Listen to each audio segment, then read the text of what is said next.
السلام عليكم ورحمة الله وبركاته. الحمد لله الذي هدانا لهذا وما كنا لنهتدي لولا أن هدانا الله. لقد جاءت رسل ربنا بالحق ونشهد أن لا إله إلا الله وحده لا شريك له ونشهد أن سيدنا ومولانا محمدا عبد الله ورسوله. أما بعد فأعوذ بالله من الشيطان الرجيم. بسم الله الرحمن الرحيم. والبدن جعلناها لكم من شعائر الله لكم فيها خير فاذكروا اسم الله عليها صواف فإذا وجبت جنوبها فكلوا منها وأطعموا القانع والمعتر كذلك سخرناها لكم لعلكم تشكرون.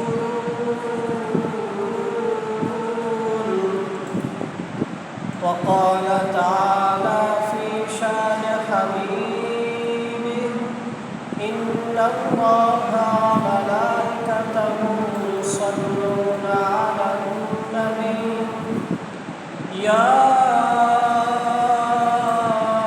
أيها الذين آمنوا صلوا عليه وسلموا تسليما.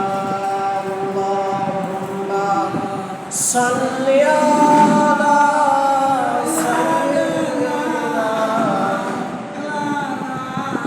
محمد وعلى آل سيدنا مولانا محمد. اللهم صل على سيدنا مولانا محمد وعلى آل سيدنا مولانا محمد. यही हम सब मुसाफिर हैं, यही हम सब मुसाफिर हैं. कोई आगे रवाना है, कोई पीछे रवाना. अल्लाहुम्मा सल्लि अला सय्यिदिना मौलाना मुहम्मद वअला आलि सय्यिदिना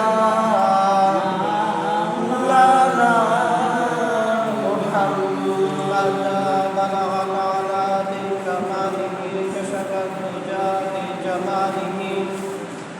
حسنت جميع خصاله صلوا عليه وآله.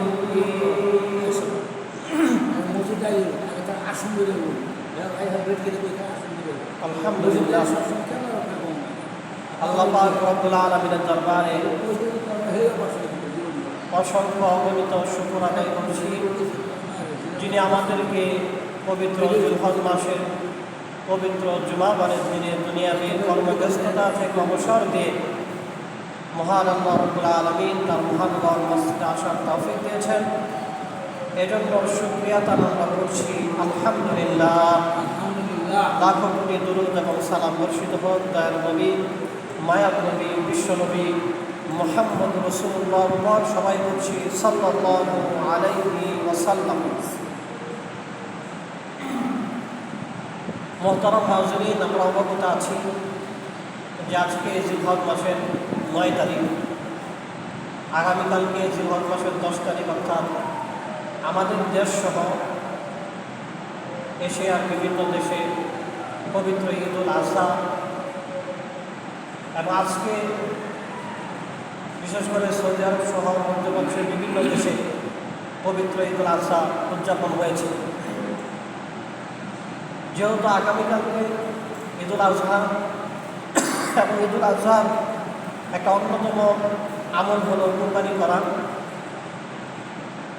সেজন্য এই কুরবানির কিছু দিক বিষয়ে আজকে ইনশাআল্লাহ বলা হবে। আর আজকে যেহেতু জিলহজ মাসের 9 তারিখ, আমাদের দেশের চাঁদের হিসাবে আজকে আরাফার দিন, আমাদের দেশের চাঁদের হিসাবে হাদিস শরীফ আসছে, নবীজি বলেছেন যত দোয়া মানুষ করে, যত দিন যত সময়ে মানুষ দোয়া করে থাকে, এই সব দোয়ার মধ্যে খায়ের সবচেয়ে কল্যাণকর দোয়া হলো যে দোয়া আরাফার দিবসে করা হয়। আর এই দোয়াটা হলো লা ইলাহা ইল্লাল্লাহ ওয়াহদাহু লা শারীকা লাহু লাহুল মুলকু ওয়া লাহুল হামদু ওয়া হুয়া আলা কুল্লি শাইইন কাদির। আজকে শুক্রবার, সারাদিন আমরা বেশি বেশি এই দোয়াটা করতে থাকবো। লা ইলাহা ইল্লাল্লাহ ওয়াহদাহু লা শারীকা লাহু লাহুল মুলকু ওয়া লাহুল হামদু ওয়া হুয়া আলা কুল্লি শাইইন কাদির। নবীজি বলেন যে আমি একা আরাফার দিবসের এই দোয়াটাকে সর্বশ্রেষ্ঠ দোয়া বলছি এমন না, আমার ইতিপূর্বে ওয়ান্নাবিয়্যুনা মিন ক্বাবলি, যত নবী এবং রাসূল গত হয়েছেন সমস্ত নবী এবং রাসূল বলেছেন আরাফার দিন লা ইলাহা ইল্লাল্লাহ ওয়াহদাহু লা শারীকা লাহু লাহুল মুলকু ওয়া লাহুল হামদু ওয়া হুয়া আলা কুল্লি শাইইন কাদির। এই দোয়াটা পড়া হলো সর্বশ্রেষ্ঠ দোয়া। আল্লাহ সুবহানাহু ওয়া তাআলা আজকে এই দোয়া আমাদেরকে বেশি বেশি আমল করার তৌফিক দান করুন, আমিন। মুহতারাম হাজিরিন, খুতবাতে আমি সূরা হজের 36 নং আয়াত তিলাওয়াত করেছি। এই একটি আয়াতে আল্লাহ সুবহানাহু ওয়া তাআলা অনেকগুলো কথা বলেছেন, অনেকগুলো বিষয় আমাদেরকে জানিয়েছেন। যেমন আগামীকালকে ঈদুল আজহার দিন, ঈদুল আজহার দিন আমরা পশু কুরবানি করে থাকি। আল্লাহ সুবহানাহু ওয়া তাআলা সূরা হজের 36 নং আয়াতের প্রথম অংশটুকুতে এই পশু সম্পর্কে বলেছেন। আল্লাহ বলেন ওয়াল বুদনা জাআলনাহা লাকুম মিন শাআইরিল্লাহ।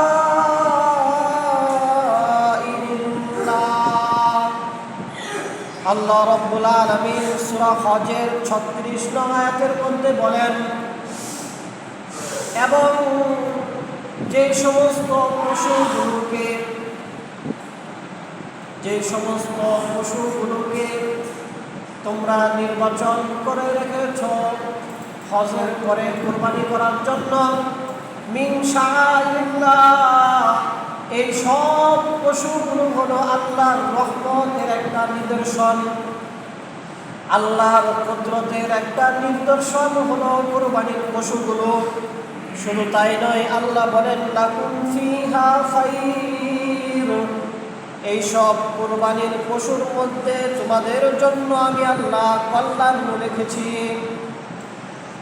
আল্লাহ সূরা ইয়াসিনের 71, 72 নং আয়াত, 73 নং আয়াতগুলোতে বলেন যে মানুষ যে পশুগুলোকে কুরবানি করে এই পশুগুলোর মধ্যে আল্লাহ আল্লাহর নিদর্শন রেখেছেন। এই পশুগুলোর মধ্যে আল্লাহ তাআলা কল্যাণ এবং বরকত রেখেছেন। সূরা ইয়াসিনের 71 নং আয়াতে আল্লাহ বলেন আওয়ালাম ইয়ারাউ আন্না خلقنا لهم مما عملت أيدينا أنعاما আল্লাহ বলেন, মানুষ তুই দেখে না আমি আমার নিজের কুদরতের হাতে তাদের জন্য বানিয়েছি, সৃষ্টি করেছি চতুষ্পদ জন্তু।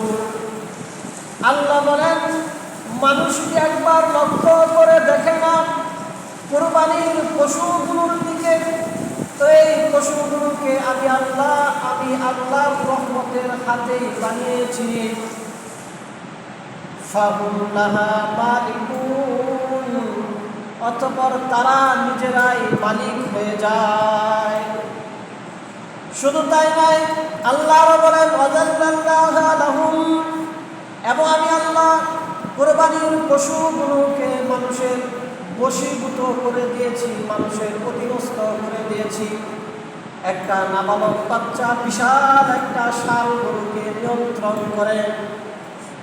একটা মহিষ কত শক্তি মহিষের শরীরে, একজন ছোট্ট নাবালক শিশু সেই মহিষটাকে যেভাবে ইচ্ছা সেভাবে পরিচালনা করেন। আল্লাহ বলেন যে মানুষ তোমরা কি দেখো না কুরবানির পশুগুলোকে আমি আল্লাহ তোমাদের বশীভূত করে দিয়েছি। ফামিনহা রাকুবুহুম ওয়া মিনহা ইয়াকুলুন, তন্মধ্যে কিছু পশুকে তোমরা ভক্ষণ করো, কিছু পশু এমন আছে যেগুলোর গোশত তোমরা খাও। ওয়া মিনহা রাকুবুহুম, এবং কিছু পশু আছে যেগুলো তোমরা বাহন হিসাবে ব্যবহার করো। আল্লাহ আরো বলেন ওয়ালাকুম ফিহা মানাফিউ ওয়া মাশারিব, আল্লাহ বলেন এই পশুগুলো থেকে তোমরা বিভিন্ন ধরনের উপকার নিতে পারো। পশুর গোশত তোমরা খেতে পারো, চামড়া দিয়ে পোশাক বানাতে পারো, চামড়া দিয়ে তোমরা জুতা বানাতে পারো, বিভিন্ন কাজে পশুর চামড়া ব্যবহার করতে পারো। মাশারিব, এবং পানীয় রাখার পাত্র তোমরা এই পশুর চামড়া দিয়ে বানাতে পারো। তারপর আল্লাহ বলেন আফালা ইয়াশকুরুন, এতটা সত্ত্বেও কি তোমরা আমি আল্লাহর শুকর গুজার হবে না যে আল্লাহ তোমাদেরকে কুরবানি করার জন্য পশুগুলো বানিয়ে দিলাম, তোমাদের বশীভূত কুরবানির পশুগুলোকে করে দিলাম। পশুর গোশত খাও, পশুর দ্বারা তোমরা বিভিন্ন ধরনের উপকার নাও। এই সব কিছু করার পরেও আফালা ইয়াশকুরুন, তোমরা কি আমি আল্লাহর শুকরিয়া আদায় করবে না? আল্লাহ সুবহানাহু ওয়া তাআলা এই কথাগুলো বলার পরে বলতেছেন ফাযকুরুসমাল্লাহি আলাইহা সাওয়াফ, যখন কুরবানির পশুগুলো সারিবদ্ধভাবে দাঁড়ানো থাকে, ওই সারিবদ্ধ পশুগুলোকে তোমরা আল্লাহর নামে জবাই করবে। ওই সারিবদ্ধ পশুগুলোর উপর তোমরা আল্লাহর নাম উচ্চারণ করবে, আল্লাহর নাম নিয়ে ওই পশুগুলোকে তোমরা কুরবানি করবে। হাদিস শরীফে এসেছে কুরবানি কিভাবে করবে। হযরত জাবের ইবনে আব্দুল্লাহ রাদিয়াল্লাহু তাআলা আনহুমা বলেন যে মা রাসূলুল্লাহ সাল্লাল্লাহু আলাইহি ওয়াসাল্লাম, যে আমরা নবীজি সাল্লাল্লাহু আলাইহি ওয়াসাল্লামের সাথে ঈদের নামাজ আদায় করলাম। নামাজ আদায় করার পরে নবীজি সাল্লাল্লাহু আলাইহি ওয়াসাল্লাম তার কুরবানির পশুর কাছে গেলেন, পশুটাকে কিবলামুখ করে শোয়ালেন। তারপর নবীজি বললেন বিসমিল্লাহি আল্লাহু আকবার, আল্লাহুম্মা হাদা আন্নি ওয়া আম্মান লাম ইযহি মিন উম্মতি। নবীজি তার কুরবানির পশুটাকে কিবলামুখ করে শুয়ে প্রথমে পড়লেন বিসমিল্লাহি আল্লাহু আকবার, এরপরে নবীজি বললেন আল্লাহুম্মা হাযা আন্নী ওয়া আম্মান লাম ইযহি মিন উম্মতি। নবীজি বললেন যে আমি আল্লাহর নামে, যে আল্লাহ সবচাইতে বড় তার নামে কুরবানি করতেছি।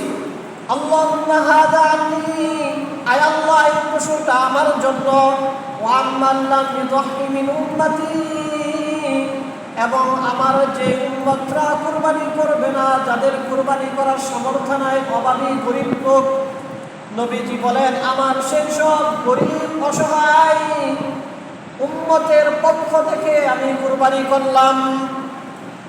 এই হাদিসটি তিরমিজি শরীফ, আবু দাউদ শরীফ, আহমদ শরীফে বর্ণিত হয়েছে।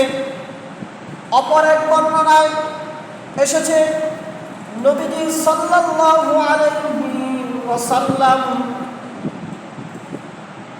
দুইটা বেড়া অথবা দুইটা খাসি কুরবানি করতেন। সাহাবায়ে কেরাম রাদিয়াল্লাহু তাআলা আনহুম আজমাইন বলেছেন, আমরা নবীজির সাথে ঈদুল আজহার নামাজ আদায় করার পরে নবীজি তার পশুগুলোকে কিবলামুখ করে শুয়ে নবীজি পড়তেন, ইন্নী ওয়াজ্জাহতু ওয়াজহিয়া লিল্লাযী ফাতারাস সামাওয়াতি ওয়াল আরদা হানিফান ওয়া মা আনা মিনাল মুশরিকিন, ইন্না সালাতি ওয়া নুসুকি ওয়া মাহইয়ায়া ওয়া মামাতি লিল্লাহি রাব্বিল আলামিন লা শারীকা লাহু ওয়া বিযালিকা উমিরতু আনা আউয়ালুল মুসলিমিন, আল্লাহুম্মা মিনকা ওয়া লাকা আন মুহাম্মাদিন ওয়া নবীজি সাল্লাল্লাহু আলাইহি ওয়াসাল্লাম ঈদের নামাজ আদায় করার পরে পশুগুলোকে কিবলামুখ করে এই দোয়া করার পরে পশুর গলার মধ্যে ছুরি চালনা করতেন, কুরবানি করতেন। সূরা আনআমের 121 নং আয়াতের মধ্যে এসেছে, ওয়ালা তাকুলু মিম্মা লাম ইযকার ইসমুল্লাহি আলাইহি, অর্থাৎ যেই পশুতে আল্লাহর নাম নেওয়া হয় না, যেই পশু জবাই করার সময় বিসমিল্লাহি আল্লাহু আকবার পাঠ করা হয় না, আল্লাহ তাআলা বলেন ওই পশুর গোশত তোমরা খাবে না। যেহেতু কোরআনে আয়াতে বর্ণিত হয়েছে সেহেতু ফকিহগণ ইমামগণ বলেছেন, সুতরাং কোন ব্যক্তি যদি ইচ্ছা করে পশু জবাই করার সময়, হাঁস মুরগি জবাই করার সময়, ভেড়া দুম্বা গরু ছাগল মহিষ উট জবাই করার সময় ইচ্ছাকৃতভাবে আল্লাহর নাম উচ্চারণ না করে, বিসমিল্লাহি আল্লাহু আকবার ইচ্ছা করে উচ্চারণ না করে, না পড়ে, না নেয়, ফকিহগণ বলেছেন এমন পশুর গোশত খাওয়া হারাম, আল্লাহ বলে দিয়েছেন। সুতরাং অবশ্যই পশু জবাই করার সময় পড়তে হবে বিসমিল্লাহি আল্লাহু আকবার। আল্লাহ সুবহানাহু ওয়া তাআলা সূরা নামের 121 নং আয়াতের মধ্যে বলেন, যেই পশু জবাই করার সময় আল্লাহর নাম নেওয়া হয় না, ওয়া ইন্নাহু লাফিসকুন, সেটা একটা বড় ধরনের গুনাহ, সেই পশুটা একটা বড় রকমের নাপাক হয়ে গেল। যেই পশু আল্লাহর নামে জবাই করা হয় না সেই পশু আর হালাল থাকে না, হালাল পশুটাও হারাম হয়ে যায়। এজন্য মুহতারাম হাজিরিন, আমরা যারা কুরবানি করব অবশ্যই কুরবানির পশু জবাই করার সময় আল্লাহর নামে আমরা জবাই করব। শুধু তাই নয়, এই কুরবানির পশু ছাড়াও অন্যান্য সময়ও যখন আমরা হাঁস মুরগি জবাই করি আমরা পশুগুলোকে জবাই করব। এখানে আরেকটা গুরুত্বপূর্ণ বিষয় বলা উচিত, তা হলো পশু জবাই করার দুইটা পদ্ধতি। একটা হলো পশুকে গলা কেটে জবাই করা, আরেকটা হলো নাহার করা। যখন উটগুলো সারিবদ্ধভাবে দাঁড়ায় থাকে, এই দাঁড়ানো উটের গলার মধ্যে আঘাত করার পরে উটের শরীর থেকে রক্ত জোরে জোরে ফাইদা ওয়াজাবাত জুনুবহা, উটগুলো কাত হয়ে পড়ে যায়, পড়ে যাওয়ার পরে উটগুলো মরে যায়। এইভাবে উট জবাই করতে হয়। আর হাঁস মুরগি গরু ছাগল ভেড়া দুম্বা মহিষ এগুলোর গলা কেটে জবাই করতে হয়। হাদিসের মধ্যে আসে, ফিকহের কিতাবগুলোর মধ্যে আসে, তিনটা অঙ্গ কাটতে হয়: কণ্ঠনালী, শ্বাসনালী, রক্তনালী।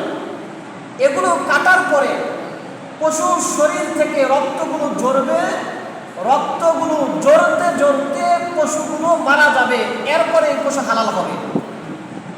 সুতরাং অনেক সময় দেখা যায় আমরা একদিকে পশুর গলা কাটি, আরেক দিকে পশুর পায়ের রগগুলো কাটতে থাকি। আমরা একদিকে মুরগি কিংবা হাঁসের গলার মধ্যে একটু ছুরি চালাই, আরেক হাতে গলাটা মটকে দেই। হাদিসের মধ্যে এই কাজগুলো সম্পূর্ণ নিষেধ। কোনো ব্যক্তি যদি পশুর গলা কাটার পরে দম বের হওয়ার আগেই পশুর রগগুলা কাটে, কিংবা হাঁস মুরগির একটু গলা কাটার পরে হাতের মাধ্যমে একটু চাপ দিয়ে গাঁটটাকে মটকে দেয়, ধরা হবে ওই পশুটা রগ কাটার কারণে মারা গেছে, ধরা হবে ওই হাঁস মুরগিটা গার মটকানোর কারণে মারা গেছে। শরীয়তে ইসলামী যেইভাবে পশু জবাই করার কথা বলা হয়েছিল সেইভাবে জবাই হয় নাই। মানে এই হালাল প্রাণীগুলো আমরা জবাইয়ের ভুলের কারণে হারাম করে ফেললাম, নাউজুবিল্লাহ। এই জিনিসগুলো লক্ষ্য করে আমাদেরকে পশু কুরবানি করার তৌফিক আল্লাহ দান করুন, সবাই বলে আমিন। তারপর আল্লাহ সুবহানাহু ওয়া তাআলা বলেন যে ফাইদা ওয়াজাবাত জুনুবুহা, যখন তোমরা তোমাদের পশুগুলোকে শরীয়তের বিধি মোতাবেক জবাই করবে, ফাকুলু মিনহা ওয়া আত'ইমুল কানি'a ওয়াল মু'তার, আল্লাহ পাক রব্বুল আলামিন বলেন তোমরা ওই পশু থেকে গোশত নিজেরা খাবে, ওয়া আত'ইমুল কানি'a, এবং ওই সমস্ত লোকদেরকে দান করবে যারা অভাবী কিন্তু মানুষের কাছে চায় না, ওয়াল মু'তার, এবং ওই সমস্ত অভাবীদেরকে দান করবে যারা অভাবী আবার মানুষের কাছে চায়। আল্লাহ পাক রব্বুল আলামিন কুরবানির গোশত কুরবানি দাতাদেরকেও খেতে বলেছেন এবং তাদেরকে খাওয়াতে বলেছেন যারা অভাবী কিন্তু আত্মসম্মান বোধে অভাবের কথা মানুষকে বলে না, কুরবানি করে নাই কিন্তু কেউ জানেও না, এমন লোকদেরকে আল্লাহ তাআলা কুরবানির গোশত দিতে বলেছেন, খাওয়াতে বলেছেন। এবং আল্লাহ তাআলা ওই সব অভাবীদেরকে অন্যতার ওই সমস্ত অভাবীদেরকে কুরবানির গোশত খাওয়াতে বলেছেন যারা অভাবী কিন্তু তারা তাদের অভাবের কথা মানুষকে বলে যে আমরা তো কুরবানি করতে পারিনি, আমাদেরকে একটু গোশত দিয়ে। আল্লাহ বলেন তাদেরকেও তোমরা গোশত দেবে, তোমরা নিজেরা গোশত খাবে। আত্মমর্যাদা সম্পূর্ণ অভাবী যারা অভাবের কথা মানুষকে বলে না তাদেরকেও কুরবানির গোশত দেবে, যারা নিজেদের অভাবের কথা মানুষকে বলে তাদেরকেও তোমরা কুরবানির গোশত দিবে। এইখানে বেশ কিছু কথা বলতে হয়। আবু দাউদ, সুনান আবু দাউদ একটা হাদিসের বিখ্যাত কিতাব আছে। এই হাদিসের একটা ব্যাখ্যা গ্রন্থ হলো জগৎ বিখ্যাত ব্যাখ্যা গ্রন্থ আউনুল মাবুদ। সেখানে আছে সাহাবায়ে কেরাম রাদিয়াল্লাহু আনহুমগণ বলতেন যে নবীজি নিজে কুরবানির গোশত খেতেন, মানুষদেরকে খাওয়াতেন এবং আমাদেরকে নির্দেশ দিতেন যে তোমরা নিজেরাও কুরবানির গোশত খাবে, অভাবী মানুষদেরকে কুরবানির গোশত খাওয়াবে। হযরত ইবনে আব্বাস রাদিয়াল্লাহু তাআলা আনহুমা, যাকে বলা হয় রাইসুল মুফাসসিরিন, কোরআনের ব্যাখ্যা যিনি সবচেয়ে বেশি বুঝতেন, আব্দুল্লাহ ইবনে আব্বাস রাদিয়াল্লাহু তাআলা আনহুমা, তিনি বলেন এটা কোনো হাদিস না, এটা একটা সাহাবীর বক্তব্য, সাহাবাদের আমল। তিনি বলেন যে আমরা কুরবানির গোশতটা তিনটা ভাগ করতাম, এক ভাগ আমরা নিজেরা খেতাম, এক ভাগ মিসকিনদেরকে খাওয়াতাম, আর এক ভাগ আত্মীয় স্বজনকে দিতাম। এইখানে এই বিষয়টা আমাদের লক্ষ্য করতে হবে। আব্দুল্লাহ ইবনে আব্বাস রাদিয়াল্লাহু আনহুমা বলেছেন আমরা কুরবানির গোশত তিন ভাগ করতাম, একটা নিজেরা খেতাম, একটা আত্মীয় স্বজনদেরকে খাওয়াতাম, আর একটা গরিব অভাবী মিসকিনদেরকে দিতাম। এইখানে কিন্তু এইভাবে বলা হয় নাই যে একটা আমরা নিজেরা খেতাম, একটা গরিব একটা আত্মীয় স্বজনদেরকে দিতাম, আর একটা সামাজিক বন্টন করতাম, এটা কিন্তু বলা হয় নাই। কিন্তু আমাদের দেশে সামাজিক বন্টনের নামে যেটা করা হয় এটা অনেকাংশে শরীয়তের বিপক্ষে এবং ইসলামী বিধানের পরিপন্থী কাজ। উদাহরণ দিলে বোঝা যাবে বিষয়টা কেমন। অনেক সময় দেখা যায় আমরা সমাজ বলতে বুঝি যারা মুসলিমের বেতনভুক্ত মানুষ, কিন্তু দেখা যাবে এই বেতনভুক্ত মানুষের সিংহভাগ মানুষই কুরবানি দিয়েছে কিংবা কুরবানি দেওয়ার মতো সামর্থ্যবান। সুতরাং তারা কেউ মিসকিন না। আরেকটা দেখা যায় অনেক সমাজে আরো জঘন্য বিষয় আছে, দেখা যায় সারা বছর মসজিদের মাসিক কোনো বেতন দেওয়া হয় না। কুরবানির মাস শুরু হইলে বিগত 11 মাসের সহ বেতন ক্লিয়ার করা হয়। 100 টাকা করে বেতন দেওয়া হয়, 12 মাসে 1200 টাকা। সামাজিক বন্ধনের গুস্ত পাওয়া যায়, মানে 2-2.5 কেজি 3 কেজি, তাহলে 3-12 3600 টাকার গুস্ত পাওয়া গেল। 1200 টাকা বেতন দিয়ে 3600 টাকার গুস্ত। অনেকটা মনে হয় এই বেতনটা দিল গুস্ত নেওয়ার জন্য। এবং অনেক মসজিদের কমিটি অনেক বেশি আগ্রহী যে অবশ্যই সামাজিক বন্টনটা দিতে হবে, না দিলে তো তারা মসজিদের বেতন দিবে না। যদি কোনো মসজিদ কমিটি মনে করে যে সামাজিক বন্টনের গুস্ত না দিলে মানুষ বেতন দিবে না, এই জন্যই গুস্ত দেয়, তাহলে যারা কুরবানি দেওয়ার পরে এই চিন্তা করে সামাজিক বন্টনের গুস্ত দেবে, তাদের কুরবানি হবে না। কেননা এখানে কুরবানির গুস্ত না, সামাজিক বন্টনের নামে টাকার বিনিময় দেওয়া হয়েছে। মসজিদের বেতন দিবে নিঃস্বার্থভাবে মসজিদ পরিচালনা করার জন্য, সামাজিক বন্টনের গুস্তটা নিবে সমাজের ওই সমস্ত মানুষ যারা সমাজের মধ্যে কুরবানি করেন নাই, যারা কুরবানি করার সামর্থ্য রাখেন নাই। এজন্য মসজিদ কমিটিতে যারা আছেন, যারা থাকবেন, তাদের জন্য উচিত সামাজিক বন্টন যদি করতেই হয় তাদেরকেই সামাজিক বন্টনের গুস্ত দিতে হবে, যারা অভাবী মানুষ, যারা কুরবানি করার সামর্থ্য রাখেন না। এবং যারা কুরবানি করেন তাদের উচিত এই সামাজিক বন্টনের গুস্তটা না দেওয়া। কারণ শুরুতেই তো এটা ভাগ করেছেন গরিবদেরকে দেওয়ার জন্য। এখন যদি আবার কুরবানি নিজে করার পরে আবার গরিবদের নাম দিয়ে আবার নিজেই নেওয়া হয়, তাহলে কেমন হয়ে গেল বিষয়টা? আমরা ইনশাআল্লাহ এই বিষয়টা লক্ষ্য করব। আল্লাহ সুবহানাহু ওয়া তাআলা আমাদেরকে তৌফিক দান করুন। ইসলামের প্রথম যুগে কিন্তু বিষয়টা এমন ছিল না। বুখারী শরীফের এক হাদিসে আসছে, সাহাবায়ে কেরাম নবীজিকে বলতেছেন যে ইয়া রাসূলুল্লাহ, আপনি তো গত বছর আমাদেরকে বলেছিলেন যে কুরবানির গোশত 3 দিনের বেশি তোমরা রাখবে না, এর ভিতরে এগুলা নিজেরা খাবে, হয়তো মানুষদেরকে দিয়ে দেবে। এই বছর আমরা কি করব?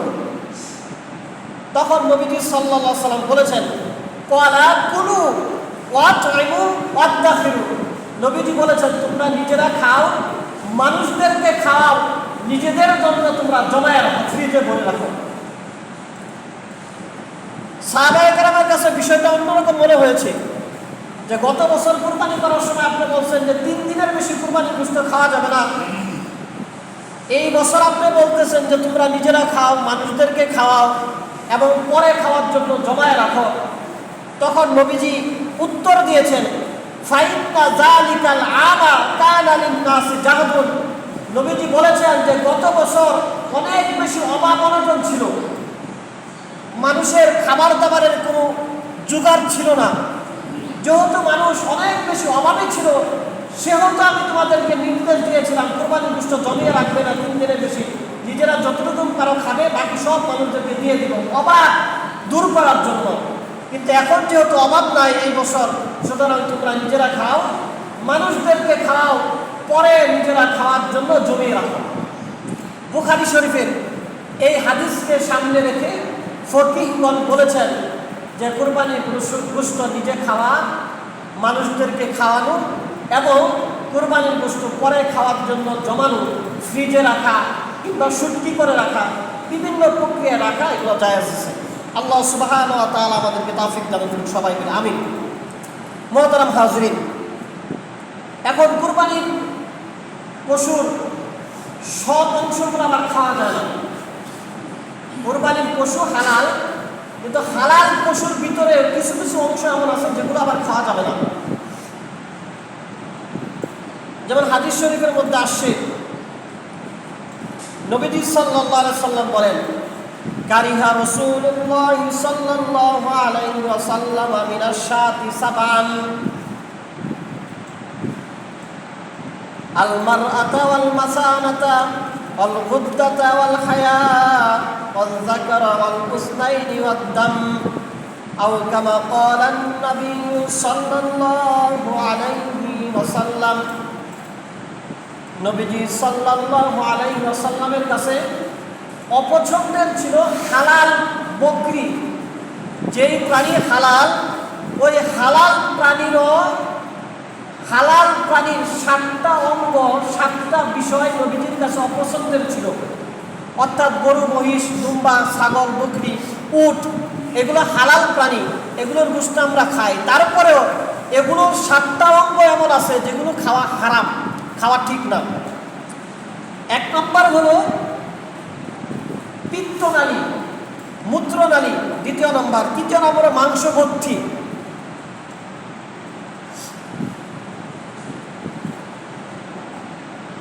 3 নম্বর হলো গুদ্দা। এরপরে হচ্ছে অন্ডকোষ, সার যেগুলো সেগুলো অন্ডকোষ। তারপরে হলো নর এবং মাদি, এই সমস্ত প্রাণীর লজ্জাস্থান, গুপ্তাঙ্গ যেটাকে বলা হয়। এরপর অদ্দাম এবং হলো প্রবাহিত রক্ত, যেটা গরুর যে প্রবাহিত রক্ত, এই গরুর প্রবাহিত রক্ত, অন্যান্য প্রাণীর প্রবাহিত রক্ত, মানুষের প্রবাহিত রক্ত, এই সবগুলো খাওয়া কিন্তু হারাম। কিন্তু আমরা অনেক সময় একটা জিনিস আমরা ভুলবশত অনেক সময় কী করি, একজনের ধরে হাত একটু কেটে গেছে, তখন আমরা সাথে সাথে বলি তাড়াতাড়ি মুখে দে রক্তটা ভিতরে চলে যায়। এই রক্তটা প্রবাহিত রক্ত, হাত থেকে জলজন্ত বের হচ্ছে, এই প্রবাহিত রক্ত খাওয়া হারাম। সেটা নিজের শরীরের হোক, কোনো প্রাণীর শরীরের হোক, প্রবাহমান রক্ত দিলে সেটা খাওয়া হারাম। এজন্য আমরা হাত কেটে গেলে অন্য কোনো প্রসেসে বন্ধ করব, মুখের ভিতরে দেবো না, এটা খাওয়া হারাম। নবীজি বলেন এই 7টা অঙ্গ আছে যেগুলো হালাল হওয়ার পরে তোমরা খাবে না, এগুলো তোমাদের জন্য হারাম। এরপরে আমাদের জন্য আরেকটা দরকারি বিষয় হলো, যে বিষয়টা নিয়ে এখন অনেকের ভিতরে সন্দেহ বা সংশয়ের মধ্যে আছি, যে আমরা অনেকে হয়তো পশু ক্রয় করেছি, যে একটা গরু আমরা 7 জন মিলে কুরবানি করব, এরকম আমরা অনেকে হয়তো শরিকানা কুরবানির নিয়ত করেছি বা পশু ক্রয় করেছি। কিন্তু আমরা ইউটিউবে বা বিভিন্ন চ্যানেলে দেখতেছি যে শরিকে কুরবানি হবে না, এই ধরনের বিষয়।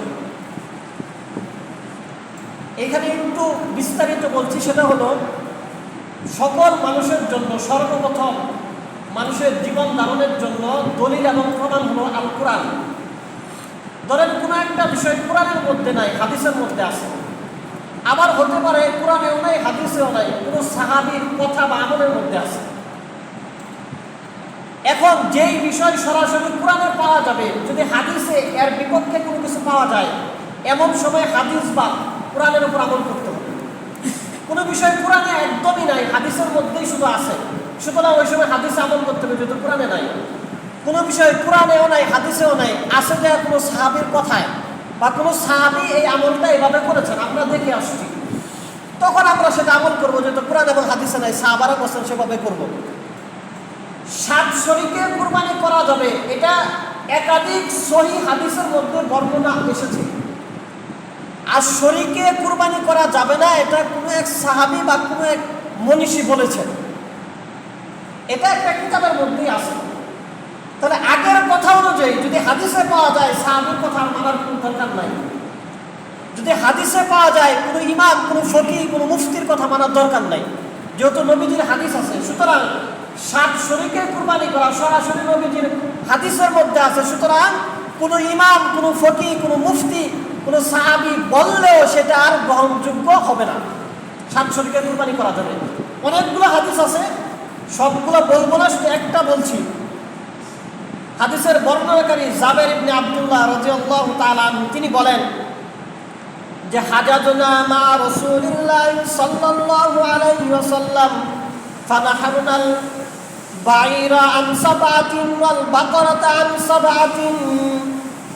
হযরত জাবের ইবনে আব্দুল্লাহ রাদিয়াল্লাহু তাআলা আনহুমা বলেন যে আমরা নবীজির সাথে হজ করলাম, হজ করার পরে আমরা একটা উটের মধ্যে 7 জন শরীক হয়ে কুরবানি করলাম, এবং একটা গাভীর মধ্যে 7 জন শরীক হয়ে কুরবানি করলাম। তো সরাসরি নাহার না বলা হয়, কুরবানি যে উট যে জবাই করে, উট জবাইয়ের প্রক্রিয়াটাকে নাহার বলা হয়। উট দাঁড়ানো অবস্থায় থাকে, গলার মধ্যে আঘাত করা, রক্ত জ্বলতে যদি উটটা মারা যায়, এই প্রক্রিয়াটাকে নাহার বলা হয়। আর হাদিসের ভাষায় ঈদুল আজহার দিনটাকে ইয়াউমে নাহার বলা হয়, যেহেতু আরবের মধ্যে উট বেশি এইভাবে নাহার করা হতো, এই কারণে ঈদুল আজহার দিনটাকে ইয়াউমে নাহারার দিন বলা হয়। নবীজি সাহাবী হাদিসে বলতেছেন যে ফানাহারনাল বাইর আন সাবাতিন, আমরা 7 জন মিলে নাহার করলাম, অর্থাৎ 7 জন মিলে একটা উট কুরবানি করলাম। আল বাকারাত আন সাবাতিন, একটা গাভী আমরা 7 জন মিলে কুরবানি করলাম। সুতরাং 7 জনে কুরবানি করা যাবে না, যে একটা বিষয় চলতেছে এটা সম্পূর্ণ ভুল একটা বিষয় চলতেছে। এরপরে নবীজি বলছেন যে ক্বালা কুলু ওয়াতইমু ওয়াদাখিরু, যে তোমরা নিজেরা খাও এবং মানুষদেরকে খাওয়াও এবং নিজেরা খাওয়ার জন্য জমায়ে রাখো। এরপরে কুরবানির আরেকটা বিষয় আমাদের সামনে আসতেছে, সেটা হলো কুরবানির চামড়া। যদি কোনো মানুষ কুরবানির পশুর চামড়া জবাই করার পরে এটা নিজের কোনো কাজে ব্যবহার করেন, এটা প্রক্রিয়াজাত করে জুতা বানায় বা চামড়ার পোশাক বানায়, কিংবা ধরেন এই চামড়াকে শুকায়া এই পাটি হিসাবে ব্যবহার করে, যেটাই করুন নিজে ব্যবহার করলে এটা সম্পূর্ণ জায়েজ। কিন্তু যদি এটাকে বিক্রি করে দেয় তাহলে যে টাকা হবে সেই টাকাটাকে সৎকার করে দিতে হবে। এটা নিজে ব্যবহার করা যাবে না, এই টাকাটা বুক করা যাবে না। আর যদি মাদ্রাসায়, যেই সমস্ত মাদ্রাসার মধ্যে এতিম অসহায় গরিব ছাত্ররা আছে, ওই সমস্ত মাদ্রাসায় দান করে দেয়, তাহলে আলহামদুলিল্লাহ হয়ে গেল। আরেকটা বিষয়, সেটা মানে সময়ের প্রয়োজনে বলছি, সেটা হলো পশুর চামড়া, বিশেষ করে গরুর চামড়া, এই চামড়া কিন্তু খাওয়া যায় এবং এটা কিন্তু হালাল। এবং গরুর বুড়ি তো এটা আমরা দেখি আসছি, এটাও হালাল। গরুর চামড়া খাওয়া এটাও হালাল, কারণ আপনি একটা চামড়ার দাম পাবেন এখন 500 থেকে 700 টাকা, 1000 টাকা। কিন্তু একটা চামড়ার জুতা কিনতে গেলে 3000 টাকার নিচে কোনো চামড়ার জুতা নাই। একটা চামড়া থেকে কিন্তু একটা জুতা হয়, অনেকগুলো জুতা হয়। এগুলো ব্যবসায়ীরা একটা সিন্ডিকেট করে আমাদেরকে ঠকাইতেছে। আমরাও যদি মনে করেন হালাল চামড়া খাওয়া শুরু করে দেই, একটা গরুর চামড়া মনে করেন 8-10 কেজি হবে, 500 টাকা করে হলেও তো মনে করেন 5-10-50, 5000 টাকা, 5000 টাকার গোশত পাওয়া যায় একটা চামড়ার মধ্যে। কেউ যদি এটা হালাল প্রক্রিয়ায় এই পশমগুলো ছুরিয়ে, এটা ইউটিউবের মধ্যে বিভিন্ন ভিডিও দেখা যায়, যদি কেউ খায় খেতে পারবে, এটা হালাল। আমি এই জন্য এই জিনিসটা বলছি, মানুষ সময়ের প্রয়োজনে অনেক জিনিস করে, জায়েজ জিনিস। আমরা অনেকে এটা যে জায়েজ এটা জানি না, এটা খাওয়া জায়েজ, কেউ যদি খায় খেতে পারবে। এবং অনেকাংশে এই খাওয়ার মাধ্যমে চামড়া সিন্ডিকেট বেড়ে যাবে, আমাদেরকে আর ঠকাতে পারবে না। 500 টাকায় এই 5-7 হাজার 10,000 টাকা দেবেন একটা চামড়া, তারা আর কিনতে পারবে না।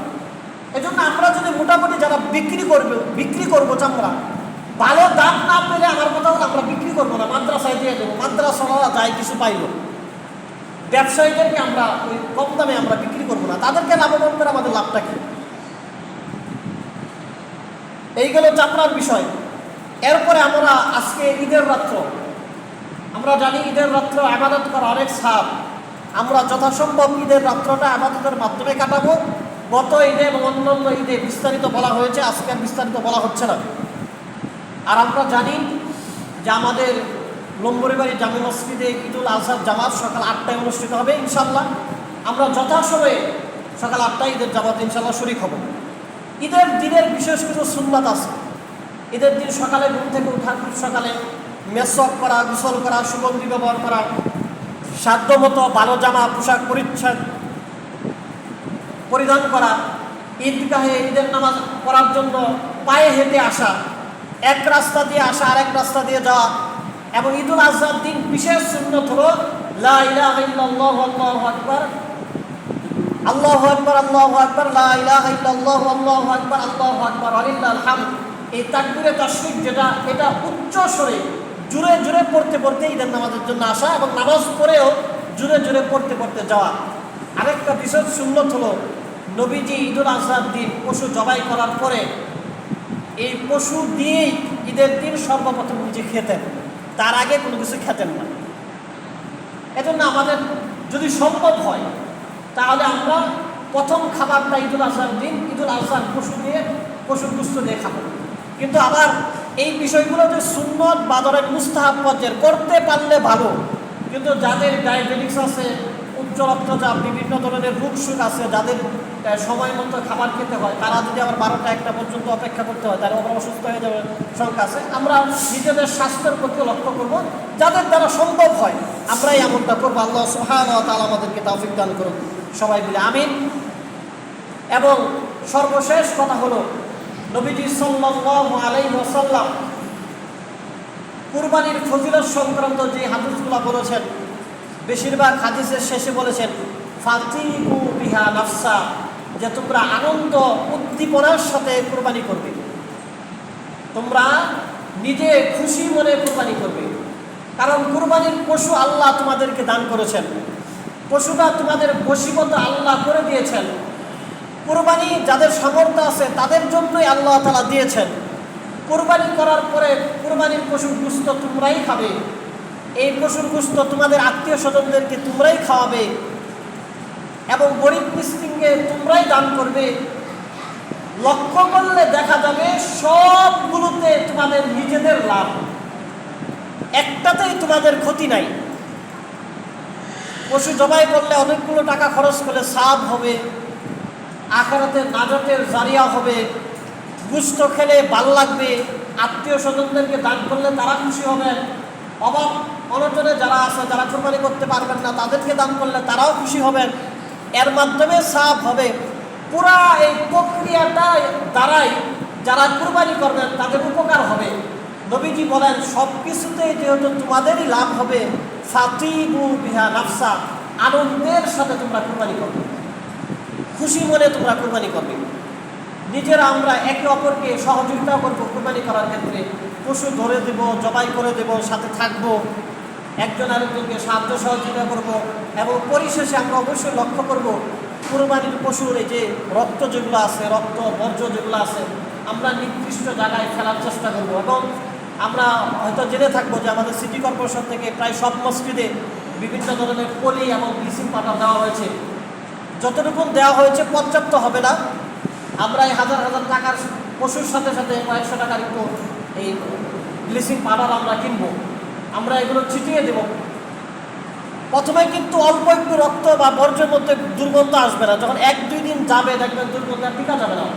এই জন্য আমরা যথাসম্ভব স্বাস্থ্যসম্মত প্রক্রিয়ায় আমরা পশুর রক্ত এবং উচ্ছিষ্ট যেগুলো থাকে সেগুলো আমরা করবো, মাটি চাপা দিয়ে রাখবো, বেশি করে আমরা ব্লিচিং পাউডার দেবো এবং এরপরেও যেগুলো থাকবে আমরা নির্দিষ্ট পলির মধ্যে ভরে রেখে দেবো। সিটি কর্পোরেশন নির্দিষ্ট গাড়ি এগুলোকে পরিষ্কার করে দেবে। আল্লাহ সুবহানাহু ওয়া তাআলা আমাদের সবাইকে এই কুরবানির আমলটাকে যথাযথভাবে পালন করার তৌফিক দান করুন। যারা কুরবানির নিয়ত করেছেন আল্লাহ সুবহানাহু ওয়া তাআলা যেন সবার কুরবানিকে কবুল করে নেয়, সবাই বলে আমিন। যারা পরে আসি ইনশাআল্লাহ চার কবুল করুন।